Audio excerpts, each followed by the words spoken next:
eu tive um episódio que zerou a minha saturação. E o técnico que me contou isso disse que tinha ido à Copa dentro da UTI e que de lá ele ouviu os aparelhos apitando. Quando ele chegou perto de mim, eu tava roxa, tava sem pulso e a máquina tava acusando que a minha saturação tinha zerado. Então ele começou a usar o balão de oxigênio para ir me reanimando. E ele ficou de uns 15 a 20 minutos usando esse balão de oxigênio para que a minha saturação ficasse no nível para que pudessem colocar o oxigênio em mim.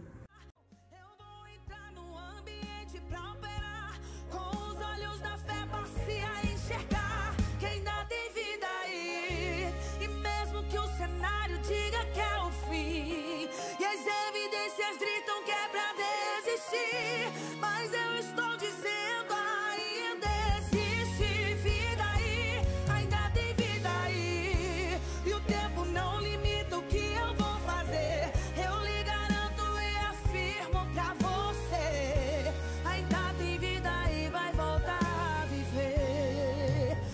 Existe vida aí.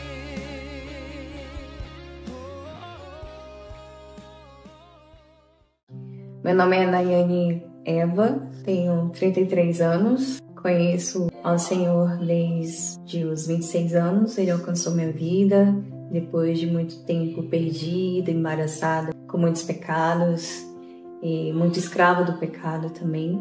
Mas ele, com muita misericórdia, alcançou a minha vida e agora eu sigo a ele, sou discípula de Jesus. Já vai completar 7 anos que eu tô nessa jornada aí com o Senhor. Eu fui diagnosticada já tem um tempo com síndrome de EAG, que é onde os ligamentos do processo estiloide vai calcificando e cria um osso numa região que tem um monte de nervo e vasos sanguíneos.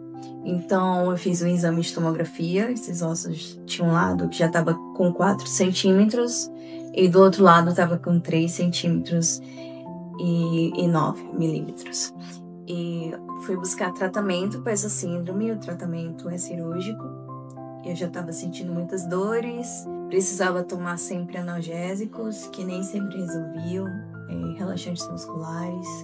Tava com bastante dor nessa região aqui por dentro, irradiava para o pescoço, irradiava para a cervical. Incomodava bastante. Eu não consegui cirurgião aqui em Boa Vista que tivesse o conhecimento necessário para fazer esse procedimento, porque é uma síndrome muito rara.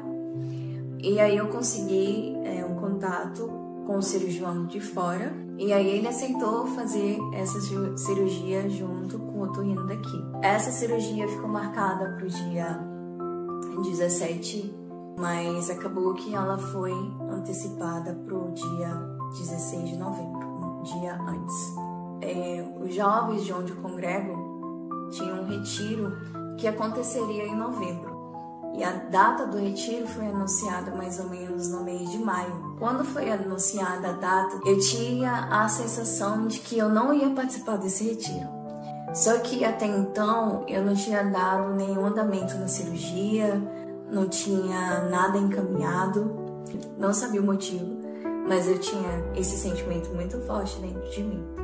Conforme foi passando o tempo e eu dei entrada para a cirurgia, para toda a papelada e toda a burocracia que foi também para esse processo cirúrgico, eu fui desconfiando que ia cair no mês de novembro. Mas, na verdade, antes eu pensava que não ia participar da cirurgia porque ia estar no processo de recuperação da cirurgia, mas nunca imaginei que a cirurgia seria durante o retiro. Quando eu estava chegando mais perto, eu cheguei a comentar com uma jovem que eu disse: se essa cirurgia for marcada na data do retiro, vai confirmar a sensação que eu tinha de que eu não ia participar. E justamente a cirurgia foi marcada para um domingo. O retiro começou na sexta-feira e no domingo seria a minha cirurgia. E nesse retiro, eu fiquei com um grupo que teria a participação no jogral e numa peça. A peça seria outro dia, que eu não poderia participar, mas na sexta-feira eu apresentei o jogral junto com o meu grupo.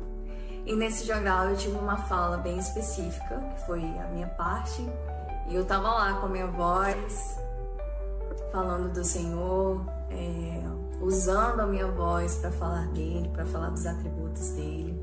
Uma voz potente, uma voz alta, e que eu não imaginava que depois eu ia ficar um tempo sem aquela voz. O Senhor, reinas eternamente, o teu trono subsiste de geração em geração. Quem na concha de suas mãos mediu as águas e tomou a medida dos céus a palmos, antes que os montes nascessem e se formassem a terra e o mundo, de eternidade a eternidade, tu és Deus. A minha cirurgia estava marcada para o dia 17, às 7 horas da manhã. Mas ela foi adiantada para as 3 horas da tarde do dia anterior, do dia 16. E eu recebi uma ligação da secretária do médico, dizendo que a cirurgia tinha sido adiantada, que eu precisava ficar em jejum, mas eu já estava em jejum, não tinha tomado água, nem tomado café, não tinha comido nada. E realmente eu sinto que Deus já estava preparando todas as coisas ali para que a cirurgia acontecesse nesse dia. Então eu fui para o hospital no dia 16 e mandei uma mensagem lá no grupo onde eu congregava, no grupo dos jovens do retiro, dizendo que eu desejava uma boa apresentação da peça para eles. E depois eu entrei no centro cirúrgico para fazer a cirurgia. Eu não tive esse momento de acordar da cirurgia. Durante a cirurgia, como a cirurgia, os cortes foram feitos por dentro da boca, tocou em algum nervo e na hora de tirarem o tubo, eu broncoaspirei. Então, toda a secreção gerada pela própria cirurgia, de saliva, de sangue, tudo isso foi para dentro do pulmão. E eu não consegui mais respirar sem o tubo. Eles tiraram o tubo, viram que eu fiquei com dificuldade de respirar, e aí eles colocaram o tubo de novo. Nisso, eu fui entubada diretamente para a UTI. E lá na UTI, no outro dia de manhã, passei a noite entubada, e no outro dia de manhã eles tiraram o tubo. E ficaram monitorando como que eu ia reagir.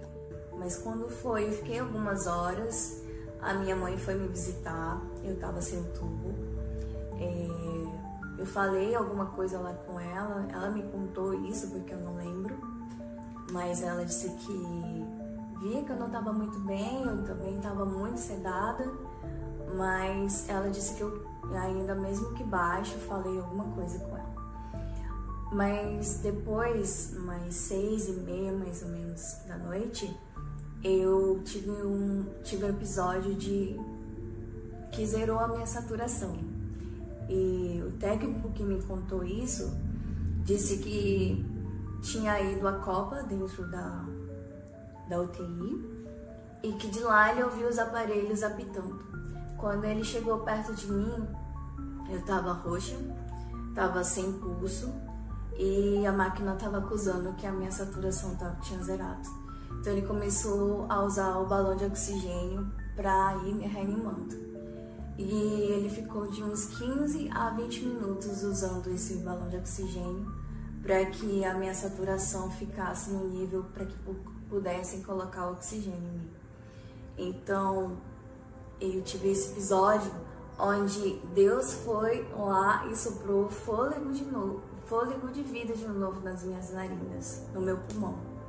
E onde Ele não permitiu que eu partisse aquela hora, mas que eu tivesse ainda a oportunidade de viver e de completar os planos deles aqui para minha vida.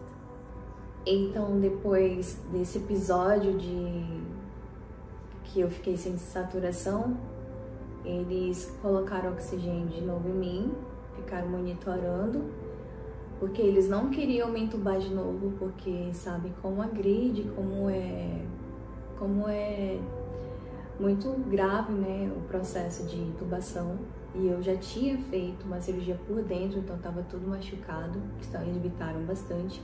Mas eles constataram que não tinha outro jeito, que para eu continuar viva, eles precisavam me entubar de novo. Dessa intubação, eu passei 7 dias entubada. E aí eles foram tirando a sedação aos poucos. Foi quando eu comecei a perceber o ambiente que eu estava. Fui percebendo que estava numa UTI.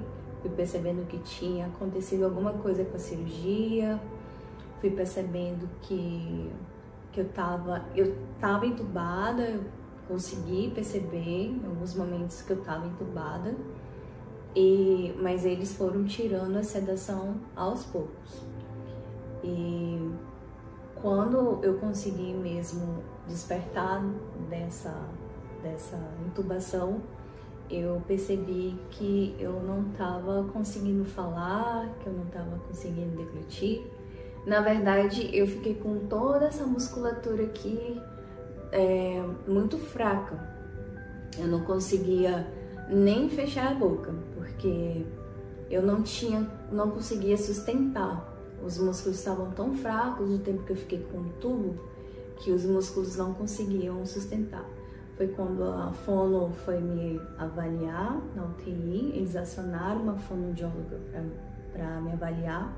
E aí foi quando ela colocou umas fitas aqui que eu consegui depois fechar a boca. Então eu tava sem movimento de língua, eu tava sem conseguir engolir nada, nem a saliva, nada. E o meu pulmão também estava cheio de secreção. Como eu tinha broncoaspirado, fizeram uma tomografia e viram que meu pulmão estava muito cheio.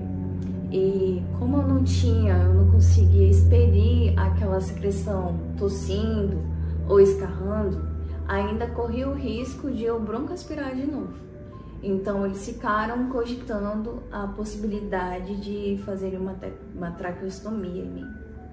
Mas graças a Deus eu fui melhorando e não precisou que fizessem essa traqueostomia. Então eu passei a fazer acompanhamento com a fono, ainda dentro da UTI, e passei a fazer fisioterapia também lá dentro, porque esse tempo de acamada, esse tempo de sedação, quando eu acordei, eu estava sem os movimentos corretos dos braços, das pernas, fiquei usando fralda, eles me davam banho, o tempo que eu estava em coma, eles me davam banho no leito, e depois que eu acordei, eles me deram banho no chuveiro mesmo, no banheiro. Mas aí eu não tinha os movimentos, né? Eu precisava que eles me lavassem, que lavassem meu cabelo, que escovassem meus dentes, porque eu tava bem debilitada. E eu também fiquei sem conseguir uma coordenação motora, os meus braços tremiam muito, e isso demorou alguns dias para passar mais o efeito da medicação.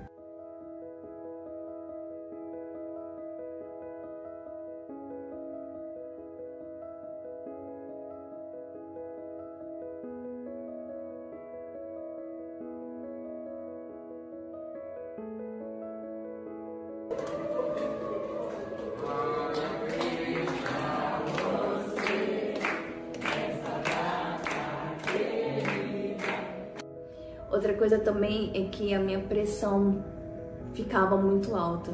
Meus batimentos cardíacos também ficavam muito altos. Meus batimentos cardíacos iam para 140, a minha pressão ia para 17. Então, eles sempre estavam me aplicando medicação para controlar os batimentos cardíacos, para controlar a pressão. E tudo isso foi gerado pelas medicações que estavam me aplicando, que tinham sido muito fortes.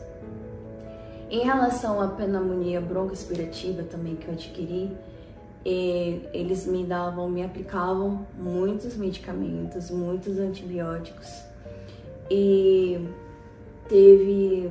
depois tiveram que passar um antibiótico que fosse de última geração, porque os outros não estavam resolvendo. Então, o técnico que me atendeu na UTI compartilhou comigo que lá eles me deram um tipo de antibiótico que só um frasco custa R$6.000. Então, graças a Deus, o Senhor foi suprindo todas as coisas.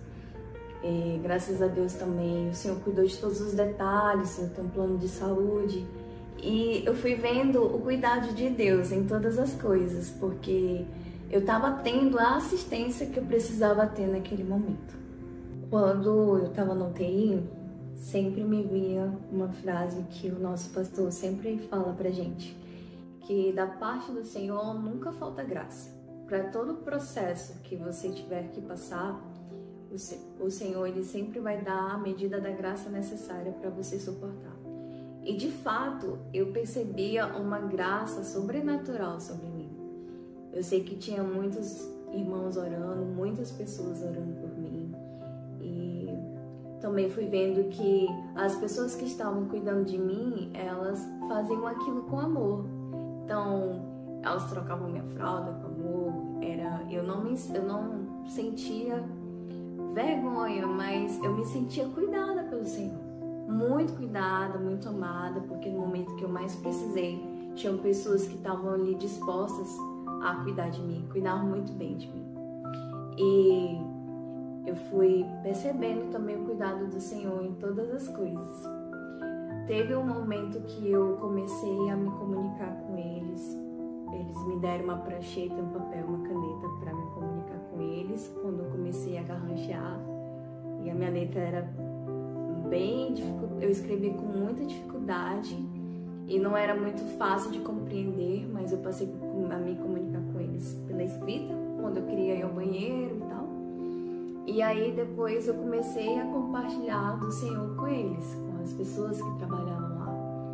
E o Senhor colocou no meu coração uma compaixão, um amor muito grande por eles. E eu vi que eu estava ali, mas o Senhor estava comigo. E que eu podia aproveitar aquele momento para compartilhar do Senhor. E uma coisa que eu pensava muito também é que uma hora tudo aquilo ia acabar, todo aquele sofrimento ia acabar. Mas eu queria poder olhar para trás e ver que eu tinha agradado o coração do Senhor. Eu queria fazer valer a pena todo aquele sofrimento. Eu queria ver o nome do Senhor sendo glorificado. Então, eu fui aproveitando as oportunidades para compartilhar de Jesus, escrevendo uma frase, compartilhando de alguma maneira com as pessoas que estavam ali trabalhando. E eles ficaram também muito impactados com a maneira que eu estava reagindo diante daquela situação tão difícil. Eles ficaram também impactados porque era uma jovem que tinha ido fazer uma cirurgia e que dessa cirurgia tinha ficado num estado tão crítico como o que eu estava. Eles viam a gravidade do meu estado, né? Então eles ficaram muito tocados. Mas ao mesmo tempo, como eles ficaram tocados ainda mais com a maneira que eu estava reagindo diante de tudo isso, né? Alegre, grata por estar viva, não reclamava, estava sempre com um sorriso no rosto. Quando eu comecei a movimentar mais a boca, sempre estava com um sorriso no rosto. E eles falavam isso para mim. Como é bom ver você diante de toda essa situação que você está passando, reagindo assim. Tem pessoas que não reagiriam dessa forma, que ficam reclamando, ficam murmurando, mas eles viam que eu estava tendo uma reação diferente e isso impactou muito eles. E eu tenho certeza que o Senhor foi glorificado nessa situação, né? Naquilo que eles viam. Eu, de alguma forma, transmitia a vida e a paz do Senhor para eles. E isso foi muito bom, valeu muito a pena. Então, ao todo, eu fiquei 18 dias na UTI. E passei para um próximo processo da minha recuperação, que foi quando eu fui transferida para a enfermaria. E lá na enfermaria, eu fiquei fazendo fisioterapia 2 vezes ao dia. Foi quando eu comecei a fortalecer mais o corpo. Foi quando eu pude tirar a sonda da urina. Foi quando eu fui ganhando mais força, né? E lá na enfermaria sempre tinha alguém para ficar comigo. Sempre tinha alguns amigos, alguns irmãos da igreja sempre ficaram lá comigo. Então, graças a Deus, não me faltou o suporte da parte do Senhor através do corpo de Cristo. Fui muito acolhida, eles acolheram a minha família, me acolheram, foram muito presentes nesse momento que eu mais precisei. E eu sou muito grata ao Senhor por isso. Eu sei que o Senhor foi cuidando de mim de muitas formas. E essa foi uma das maneiras também que Ele cuidou de mim, através dessas pessoas que foram lá ficar comigo. E lá na enfermaria também eu pude conhecer outras pessoas, fiz contato com algumas pessoas que estavam lá internadas, que mantenho contato até hoje. No dia 16 de janeiro de 2025, completou 2 meses que eu estava nesse processo de internação. E no dia 17, teve um episódio bem interessante, porque eu estava usando sonda para me alimentar. E eu já estava usando essa sonda há 2 meses. Então teve um dia que pela manhã a minha sonda entupiu. Eles tentaram desentupir, o rapaz lavou com água quando foi trocar a dieta. E depois ele foi lavar com água de novo. E não conseguiram de forma alguma desentupir essa sonda. Então a fonoaudióloga já tinha pedido o exame para ver como estava a minha deglutição. Nesse período eu já estava engolindo a saliva, já estava engolindo alguns pedacinhos de gelo, de suco congelado. E ela tinha visto o grande avanço que eu tinha tido e ela tinha solicitado o exame de videodeglutição. Só que estava tendo dificuldade para ser aprovado. O plano estava demorando, estava tendo algumas dificuldades, alguns conflitos de informação. Mas quando a minha sonda entupiu, eu falei, não vou colocar outra sonda enquanto eu não fizer esse exame, porque eu só vou colocar outra sonda se realmente precisar. E é esse exame que ia mostrar como é que estava a minha deglutição e se eu realmente precisava ainda usar a sonda para me alimentar. E graças a Deus, depois de muita correria, de uma grande reviravolta no hospital, a equipe correndo de um lado para o outro para conseguir essa aprovação, o exame foi aprovado. E aí eu pedi oração para que desse tudo certo no exame, para que eu não precisasse mais usar a sonda. E graças a Deus conseguiram agendar o centro cirúrgico, um exame feito no centro cirúrgico. O centro cirúrgico estava disponível, estava no dia atípico. E graças a Deus conseguiram agendar, deu tudo certo. E eu fiz o exame e mostrou que eu não precisava mais da sonda, eu já estava conseguindo deglutir coisas sólidas. E graças a Deus, no dia 17 de janeiro de 2025, eu pude tirar a sonda de alimentação.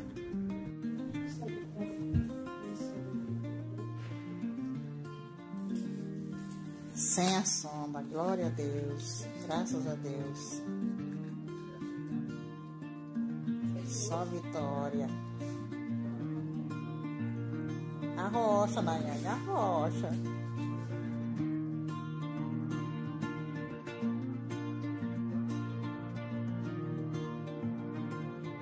Então, eu tirei a sonda, graças a Deus, e depois de 7 dias eu tive alta para ir para casa.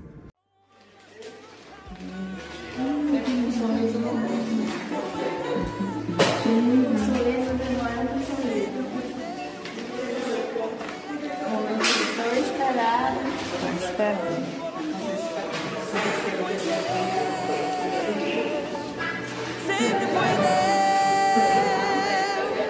sempre foi Deus quem cuidou tão bem de mim. Quando o cenário me mostrava que era o fim, sempre foi Deus, sempre foi Deus. Vai ter que abrir o portão grande. Ela vai pra casa dela, depois de tanto tempo. Obrigada. Tchau. E só que eu ainda estava me alimentando de alimentos líquidos pastosos e também estava tomando água com espessante, porque ainda tinha algum perigo ali de eu broncoaspirar, mas tinha esses cuidados que precisava ter. Mas eu tive uma evolução muito rápida e graças a Deus continuei fazendo fisioterapia, continuei fazendo acompanhamento com a fonoaudióloga, ela foi liberando os alimentos e aos poucos outras comidas também foram liberadas.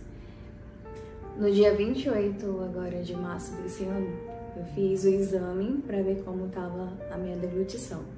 E graças a Deus, já tinha avançado muito, eu pude ser liberada para comer todos os alimentos. Pude finalmente comer carne assada e o churrasco que eu tanto desejava. Pude comer farofa, castanha, pipoca. Então, graças a Deus, eu já tô comendo de tudo. E também os médicos ficaram muito impressionados pela rapidez da minha recuperação. E eles viram mesmo a ação de Deus. Eu ouvi da própria boca deles, eles falando isso, né?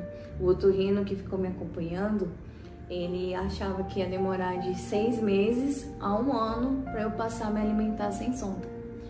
E graças a Deus, em 2 meses eu fiquei sem a sonda, eu já estava me alimentando. E a fonoaudióloga também ficou muito impressionada com a minha evolução. E pelo caso clínico, o caso que eu estava, por outros casos que eles já tinham visto, de fato não tem como negar que foi Deus que fez um grande milagre, que me devolveu a vida e que abençoou todo o meu processo de recuperação, que hoje eu posso estar aqui testemunhando esse milagre, glorificando o nome do Senhor, exaltando o nome dele e compartilhando com vocês. Eu aprendi muito do Senhor durante todo esse tempo, né? Uma das coisas que eu lembrava muito é que todas as coisas cooperam para o bem daqueles que amam a Deus, daqueles que foram chamados segundo o seu propósito. E eu vi que, de fato, tudo estava cooperando, porque eu vi muitas mudanças dentro do meu coração, muitas mudanças na minha família. Vi como o meu testemunho estava impactando as vidas de outras pessoas, das pessoas que tiveram contato comigo nesse período, da equipe médica. E vi que realmente o sofrimento com Deus, ele é um sofrimento diferente daquele que a gente passa sem o Senhor. Porque o sofrimento no mundo, ele gera morte, ele gera tristeza, ele gera dor.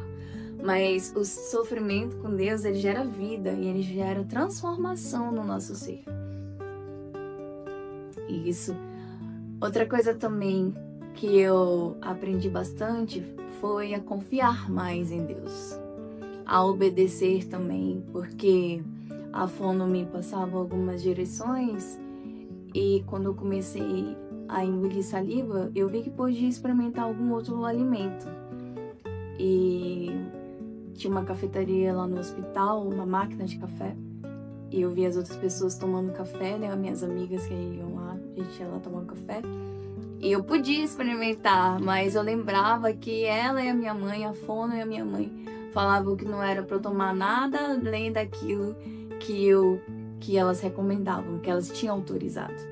Então teve uma hora que uma amiga minha estava tomando café do meu lado e eu tive o impulso de pedir para ela, para eu experimentar. Só que eu lembrei, né? E aí eu fiz força. Nesse dia eu fiz muita força mesmo. E eu fiz um compromisso com o Senhor de obedecer aquilo que estava me sendo passado e de não tomar nem comer nenhuma outra coisa a não ser no momento que a fono autorizasse. Então eu fiz esse compromisso com o Senhor de não aprontar nada, de não fazer nada que eu não pudesse fazer para que atrapalhasse o tratamento. O objetivo desse vídeo é animar você que está passando por algum problema, por alguma situação difícil, seja de saúde, seja um outro, e dizer que Deus faz milagres. Ele continua fazendo milagre sempre, todos os dias. E que esse é mais um dos milagres que Ele fez, que Ele realizou. E incentivar você a confiar no Senhor, a confiar na palavra dEle, se alimentar da palavra, porque é isso que vai gerando fé. incentivar você a manter os olhos fixos, firmes no Senhor, sem se abalar por nenhuma circunstância, com a esperança de que dias melhores virão.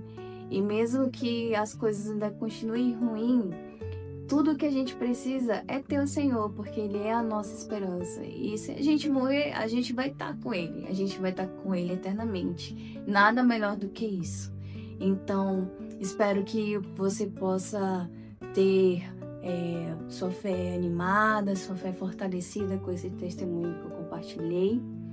E espero que possam vir muitos frutos de toda essa situação que eu passei. E que muitas vidas venham conhecer o Senhor e que o nome dele seja glorificado. Agradeço muito a sua atenção e fique com Deus. Tchau, tchau. E aí, Nai? Aprendi muitas Qual a lições. maior lição que você aprendeu durante esse tempo aí? Eu aprendi muitas lições. Eu acho que uma das principais foi a ter paciência e obedecer. Uhum. Porque é depender do Senhor, a confiar, na verdade, também. Porque em todo o processo eu tive que confiar no Senhor, permanecer confiando. E conforme as direções eram passadas, eu tive que aprender a obedecer. Uhum. Às vezes eu queria comer uma coisa, não podia. Tinha umas horas que eu fiz força. Uhum. Mas não porque eu não conseguia, porque eu já estava deglutindo. Sim. Mas porque eu tinha uma ordem da minha mãe da fome, pra não comer nada além, né? Uhum. Então, teve umas horas que eu fiz força pra obedecer. Sim. Eu falei, não, eu fiz um compromisso com Deus. Eu falei, não, Senhor, eu vou obedecer. Uhum. Mas foi meio desafiador em alguns momentos. Já vou puxar para a segunda pergunta, então.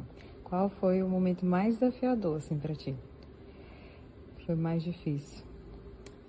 Quando eu tava na UTI e eu ficava engasgada, Uhum. e aí eu ficava muito agoniada, né? Sim. Teve umas horas que eu chorei. Uhum. E até então eu não tinha entendido por que eu tava passando por tudo isso, né? Uhum. Eu achei que era teve umas horas que eu pensei que não, realmente agora vai, tipo assim, o Senhor vai começar um juízo sobre a terra. Meu Deus, sério? Misericórdia. Aí eu pensei, não, agora realmente vai ser tudo mais difícil. Uhum.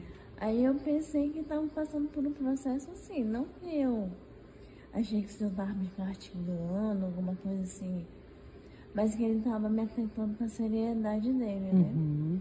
Entendi. Mas também foi uma das coisas, mas aí depois eu entendi que o Senhor estava trabalhando na minha vida, na minha família. Uhum. Aí entendi realmente o propósito de toda essa situação. Uhum. E eu lembro de te ver tossindo, engasgando, realmente. Pareceu bem angustiante, bem desesperante. A gente teve noites que eu... Não que eu chorei, mas eu ficava agoniada e as lágrimas escorriam. Sim. E era bem agoniante. Sim. Deixa eu ver. E um dos melhores momentos, mais felizes. Além Boas de amanhã, memórias. Amanhã a gente viu, então. acho que foi ter conseguido falar a primeira vez com a minha mãe. Sim. E a gente se emocionou. Olha, legal. Foi bem legal. Já foi aqui, né? Já. É. Quando eu saí da UTI também, quando eu falei pro pessoal da UTI, quando eu tava saindo, Uhum. eu consegui falar, muito obrigada. Ah, Aí se emocionaram. ah. Aí depois, quando eu cheguei aqui, eu falei com a minha mãe também. Uhum.